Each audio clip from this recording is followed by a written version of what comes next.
Je me tenais là, devant la tombe fraîchement creusée, les mains tremblantes serrées autour d'un bouquet de roses blanches fanées. Mon père. Cet homme inflexible qui avait dicté chaque chapitre de ma vie, reposait enfin en paix, emportant avec lui les chaînes invisibles qu'il m'avait imposées. Et puis, elle est apparue, Mélanie. Comme un fantôme du passé, ses yeux noirs perçant la brume du deuil. Et j'ai su que le mensonge que j'avais porté pendant des années allait exploser. Paris, cette ville éternelle de lumière et de secrets, avait toujours été mon refuge et ma prison. Né dans une famille bourgeoise du quartier latin, j'avais grandi sous l'ombre autoritaire de mon père, un avocat renommé d'origine espagnole, immigré en France après la guerre civile. Il portait en lui cette fierté andalouse, mêlée à une rigidité catholique qui ne tolérait aucune déviation. Ma mère, effacée et soumise, avait disparu trop tôt, me laissant seule face à ses attentes écrasantes. Margot, tu seras une femme respectable, une épouse, une mère, me répétait-il inlassablement, comme un mantra gravé dans le marbre. À l'université, j'étudiais le droit pour lui plaire, mais c'est là que j'ai rencontré Mélanie. Elle était étudiante en littérature, venue de Provence avec son accent chantant et son esprit libre. Ses cheveux noirs cascadaient comme une rivière d'encre, et ses yeux, profonds comme les nuits méditerranéennes, me captivaient. Notre première conversation fut banale, un débat sur Baudelaire dans un café enfumé de Saint-Germain-des-Prés, mais elle alluma en moi une étincelle que je n'avais jamais osé nommer. Mélanie était ouvertement lesbienne, assumant sa vérité avec une grâce qui me terrifiait et m'attirait irrésistiblement. Au fil des mois, nos rencontres devinrent des rendez-vous clandestins. Nous nous promenions le long de la Seine, nos mains effleurant à peine, nos rires étouffés par la peur de mon père. Il avait des soupçons. Je le sentais dans ses regards scrutateurs lors des dîners familiaux. Tu passes trop de temps avec cette fille, Margot. Les amitiés comme ça ne mènent à rien de bon, grogna-t-il, invoquant des valeurs ancestrales importées de Séville. Pour lui, l'amour entre deux femmes était une abomination, un péché contre nature qu'il associait aux folies modernes de la France libérée. Je faisais semblant. Semblant d'être intéressé par les fils de ses collègues. Semblant de rêver d'un mariage en blanc à Notre-Dame. Mais la nuit, dans mon petit appartement rue de Rivoli, je repensais à Mélanie, à ses lèvres effleurant les miennes lors d'un baiser volé sous un pont. C'était un tourment délicieux, un secret qui me rongeait l'âme. Mélanie, patiente mais blessée, me pressait. Pourquoi te caches-tu, Margot? Ton père n'est pas Dieu. Mais je craignais sa rage, cette tempête espagnole qui pouvait tout balayer. Un soir d'automne, alors que les feuilles jaunies tourbillonnaient sur les Champs-Élysées, mon père m'a confronté. Il avait fouillé mon journal intime, découvert des poèmes dédiés à Mélanie. C'est une phase, une erreur, hurla-t-il, son accent andalou accentuant chaque syllabe comme un coup de poignard. Je niai, pleurai, promis de changer. Pour apaiser la tempête, j'acceptai un rendez-vous arrangé avec Antoine, un jeune notaire fade et prévisible. Mélanie, apprenant cela, explosa en larmes lors de notre dernière rencontre dans un parc du Luxembourg. Tu choisis la peur plutôt que nous, murmura-t-elle, son cœur brisé visible dans ses yeux tremblants. Je l'ai laissé partir, croyant que c'était pour le mieux. Mais le vide qu'elle laissa était abyssal. Les mois suivants furent un simulacre de vie, des dîners avec Antoine, des sourires forcés, tandis que mon père rayonnait de fierté. Tu vois, ma fille, la normalité te va bien. Normalité. Ce mot me hantait, comme une malédiction. Mélanie disparut de ma vie. Partie pour Madrid, disait-on, pour enseigner et oublier. Les années passèrent, et mon père tomba malade. Un cancer fulgurant, importé peut-être de ses terres natales polluées par le passé. Je veillais à son chevet à l'hôpital Cochin, écoutant ses regrets murmurés. J'ai été dure, Margot, mais c'était pour ton bien. Je hochais la tête, ravalant ma colère. Il mourut un matin pluvieux, laissant un testament qui me léguait tout, à condition que je perpétue la lignée familiale. Ironie cruelle. À l'enterrement, dans le cimetière du Père-Lachaise, entouré de parents lointains venus d'Espagne, je sentis une présence. Mélanie était là. Plus belle que jamais. Ses traits marqués par le temps mais son regard inchangé. Elle s'approcha, posa une main sur mon épaule. Je suis venue pour toi. Pas pour lui. Mon cœur s'emballa. Et les larmes que je retenais depuis des années jaillirent. Les jours suivant l'enterrement furent un tourbillon de paperasse et de condoléances hypocrites. Mon appartement, autrefois havre de solitude, résonnait maintenant d'un silence assourdissant. Le testament de mon père, lu par un notaire compassé dans un bureau haussmannien, stipulait que l'héritage, la maison familiale à Versailles et une somme substantielle ne me reviendraient que si je me mariais dans l'année et fondais une famille. Pour préserver nos traditions, avait-il écrit de sa main tremblante. C'était un piège posthume. Une dernière tentative de me modeler à son image. Mélanie m'avait laissé son numéro, glissé discrètement dans ma poche lors de l'enterrement. J'hésitais des jours entiers, fixant l'écran de mon téléphone comme une ennemie. Finalement, un soir où la pluie battait les vitres de mon balcon donnant sur la tour Eiffel illuminée, je composai le numéro. Sa voix, chaude et familière, me transperça. Margot, je savais que tu appellerais. Nous nous retrouvâmes dans un bistrot discret de Montmartre, sous les vignes de la Butte. Mélanie avait changé, elle portait maintenant une alliance, me confia-t-elle avec un sourire triste. Mariée à une femme espagnole, vivant à Barcelone, mais de passage à Paris pour affaires.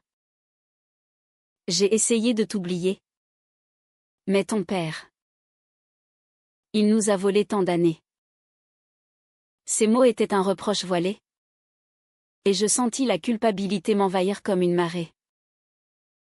Je lui racontai tout, les mensonges, les nuits blanches, le poids de l'héritage. Elle écoutait. Ses doigts entrelacés aux miens sous la table.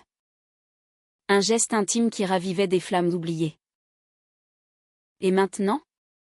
Vas-tu continuer à te cacher, demanda-t-elle. Ses yeux noirs sont dans mon âme. Je n'avais pas de réponse. Le conflit intérieur me déchirait, honorer la mémoire de mon père ou embrasser ma vérité? Les semaines suivantes furent marquées par des rencontres volées. Nous marchions dans les jardins des Tuileries, discutant de littérature et de rêves brisés.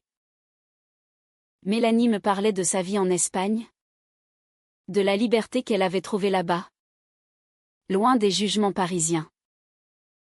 La France est belle, mais étouffante pour nous, disait-elle. évoquant les manifestations pour les droits LGBT qui secouaient encore les rues. Moi. Je lui confiais mes doutes, mes peurs.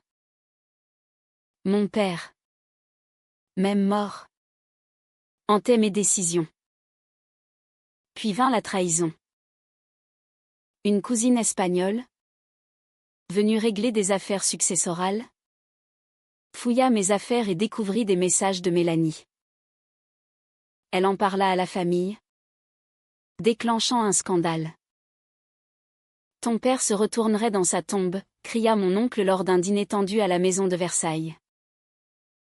Il menaçait de contester le testament, arguant que je déshonorais la lignée.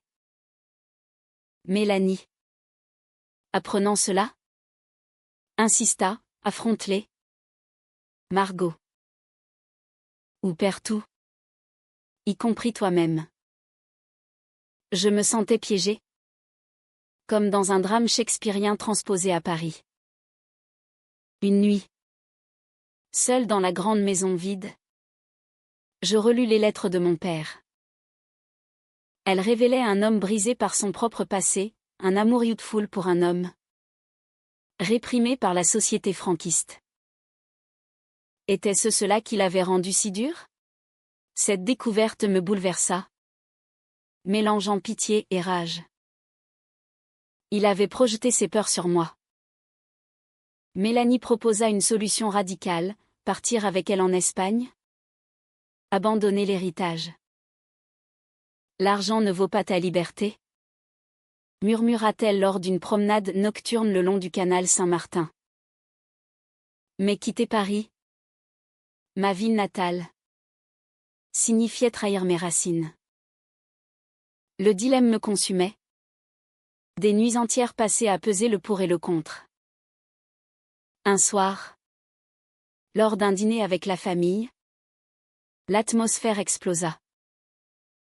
Mon oncle, ivre de vin bordelais, me traita de « dévié », invoquant Dieu et la tradition. Je me levai, tremblante, et avouai tout, mon amour pour Mélanie. Les années de mensonges. Le silence qui suivit fut assourdissant, suivi d'un chaos de cris et de larmes. Ma cousine partit en claquant la porte, promettant un procès. Mélanie m'attendait dehors, sous la pluie. Tu l'as fait, dit-elle, m'enlaçant. Mais la victoire était amère. J'avais perdu ma famille, peut-être l'héritage, mais gagné une parcelle de vérité. Les mois suivants furent un tourbillon judiciaire. Les avocats, écho de la profession de mon père, se battaient pour l'héritage à la cour de Paris. Ma famille espagnole, venue en force de Madrid, arguait que mon mode de vie contredisait les volontés du défunt. J'assistais aux audiences, le cœur serré, Mélanie à mes côtés comme un pilier silencieux. Elle avait reporté son retour en Espagne, louant un petit appartement à Belleville pour être près de moi. Nos journées étaient un mélange de tension et de tendresse. Le matin, nous buvions du café noir sur un balcon surplombant les toits incés, discutant stratégie. L'après-midi, nous nous perdions dans les musées du Louvre, trouvant refuge dans l'art éternel. Mélanie me lisait des poèmes de Lorca, évoquant la passion andalouse qui coulait dans mes veines. Ton père t'a légué plus que de l'argent, une lutte pour l'identité, disait-elle. Ces mots apaisant mes doutes. Mais les malentendus s'accumulaient. Mélanie, mariée, me cachait des détails sur sa vie barcelonaise. Un appel téléphonique surpris un soir révéla une dispute avec sa femme. C'est compliqué, admit-elle, les yeux baissés. Je me sentis trahi, étais-je un interlude? Une revanche sur le passé? Tu es revenu pour moi. Ou pour régler des comptes? L'accusai-je. Les larmes aux yeux dans notre chambre exiguë. La réponse fut un silence lourd, suivi d'une confession. Sa mariage était une façade? Un arrangement pour des raisons administratives en Espagne? Où les lois étaient encore rigides. Mais elle aimait toujours sa compagne? Du moins en partie. Toi, Margot, tu es mon premier amour? Celui qui n'a jamais guéri. Ces mots me déchirèrent, créant un gouffre de confusion. Étais-je prête à être la seconde? Le procès atteignit son apogée lors d'une audience dramatique. Mon oncle témoigna, dépeignant mon père comme un martyr de la tradition. Puis ce fut mon tour. Debout devant le juge, je parlais de mon enfance. Des pressions. Du secret. J'ai aimé une femme. Et cela ne fait pas de moi une traîtresse à ma famille. La salle murmura. Et Mélanie, dans le public, me sourit avec fierté. Mais le choc vint d'une lettre posthume de mon père, découverte dans un coffre. Écrite peu avant sa mort. Elle avouait ses regrets, ma fille. J'ai vu ton amour pour cette femme. J'ai eu peur pour toi. Comme on m'a fait peur autrefois. Pardonne-moi. C'était une révélation stupéfiante. Un secret enfoui qui changeait tout. Mon père avait su. Et choisi le silence par amour maladroit. La famille fut ébranlée. Mon oncle, larmes aux yeux, retira sa plainte. L'héritage me revint. Sans condition. Mais la victoire était teintée de tristesse, mon père. Cet homme que j'avais haï et aimé avait lutté contre ses démons. Mélanie et moi célébrâmes dans un restaurant étoilé des Invalides. Pourtant, la tension persistait. Et maintenant, demandai-je. Elle hésita, je dois rentrer à Barcelone. Régler mon mariage. Mon cœur se serra. Était-ce une fin? Ou un nouveau départ? Les jours suivants furent marqués par des adieux doux amers. Nous visitâmes Versailles, marchant dans les jardins où mon père m'avait emmené enfant. Ici, je me sentais prisonnière? Confiai-je. Mélanie répondit, maintenant, tu es libre.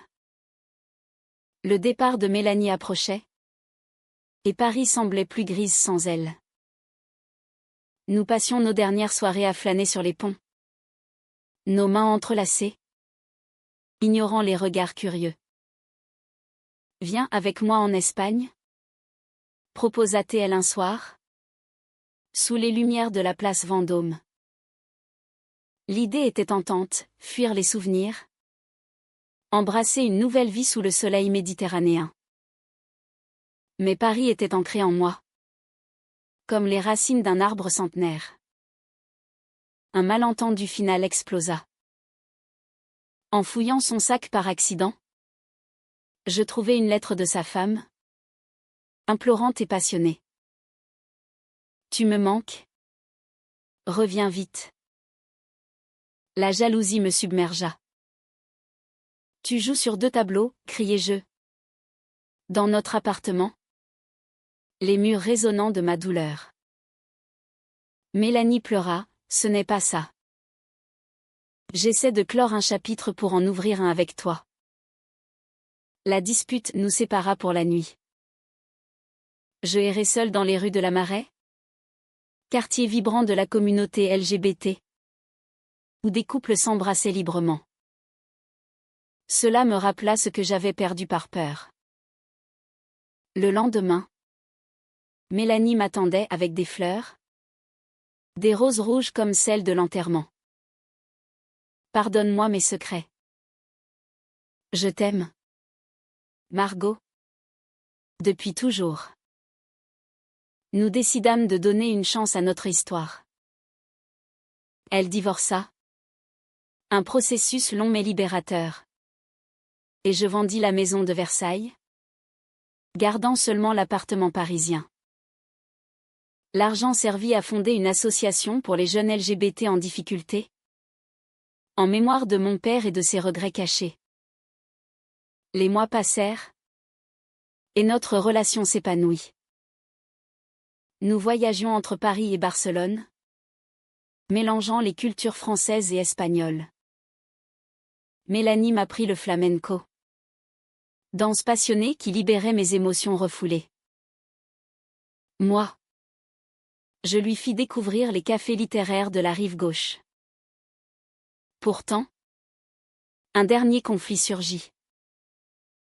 Ma famille espagnole, réconciliée en surface, invita à un rassemblement à Séville.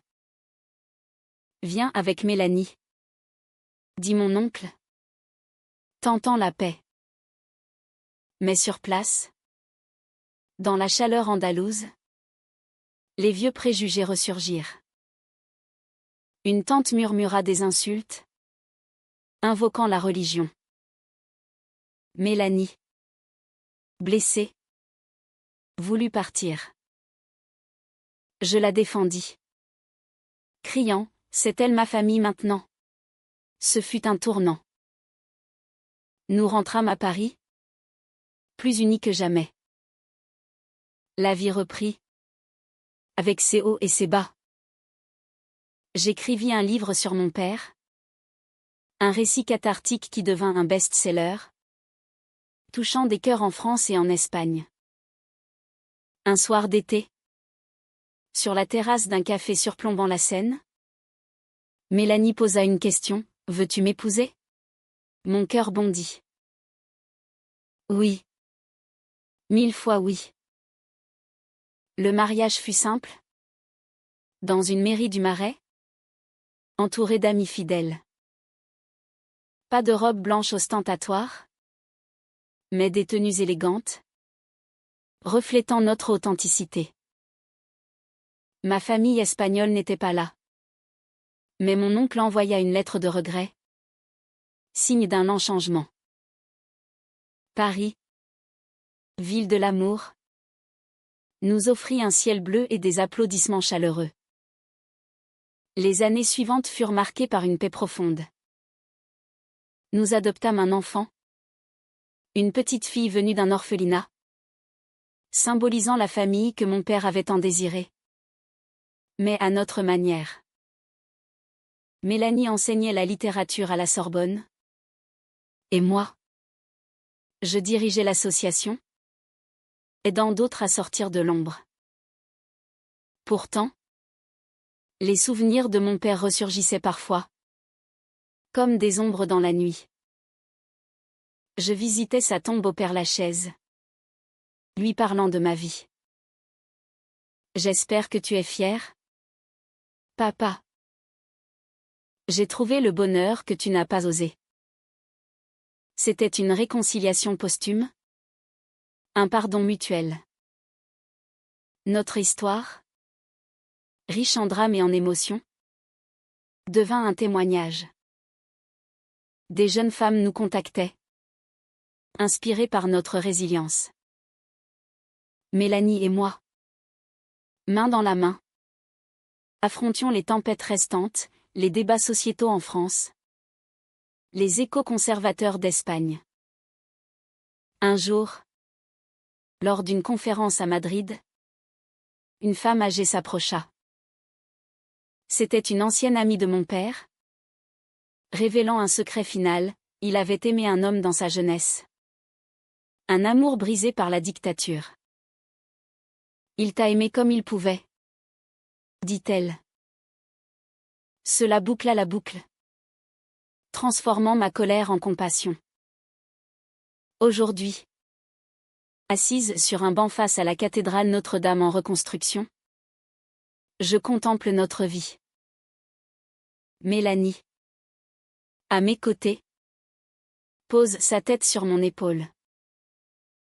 Nous avons survécu à l'orage? Murmure-t-elle. Oui. Et émergé plus forte. Cette histoire n'est pas un conte de fées, mais un récit humain, teinté de douleur et de joie. Elle enseigne que l'amour, quel qu'il soit, mérite d'être vécu sans chaîne. Et que le pardon, même tardif, peut guérir les âmes blessées.